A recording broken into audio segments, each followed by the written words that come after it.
I couldn't stand Christianity. And I started studying the Bible, and I thought I found a lot of errors and contradictions and things like that. And I would find every opportunity I could to argue with Christians and explain to them how stupid I thought they must be to believe in that book.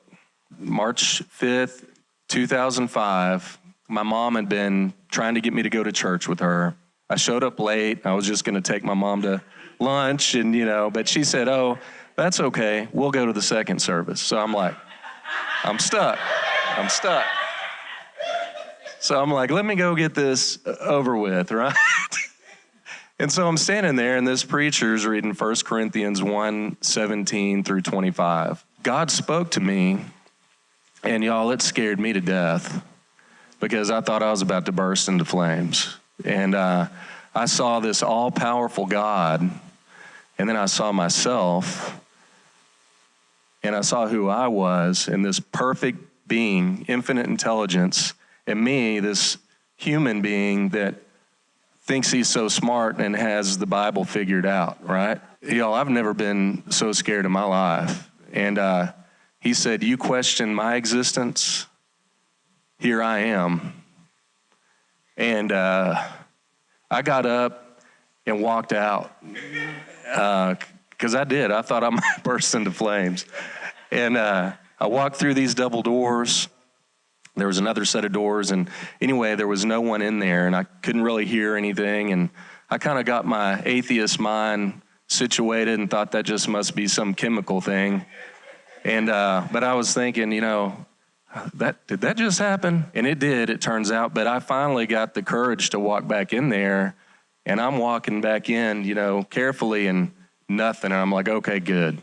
That was just some kind of crazy thing. And I go and stand next to my mom again, and this preacher's still reading this 1 Corinthians 1:17 through 25. And all of a sudden, that was the most powerful thing that had ever happened to me. Well, in my life, God speaks to me again.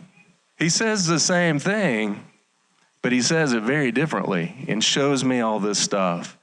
And he said, "You question my existence, here I am."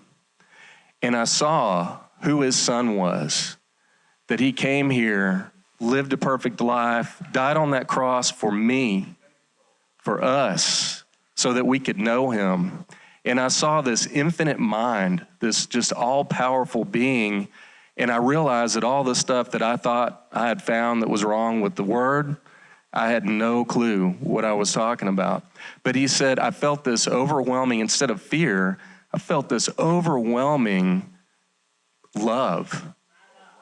And God's telling me, you can question me. I'm not afraid of your questions.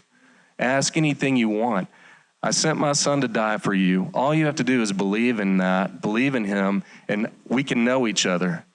And so I don't know how much time was left in the service, but all I know is this atheist changed. I repented. And what does that mean? Change of mind, metanoia in the Greek. And so it's not what religion tells us, right? It's not what religion tells us. It's a real personal relationship with God. And I don't know how much time went by, but I was in tears. God brought me to the end of myself. I'm in tears, and I'm up at the front, and I received the gift of salvation. That day forever changed my life.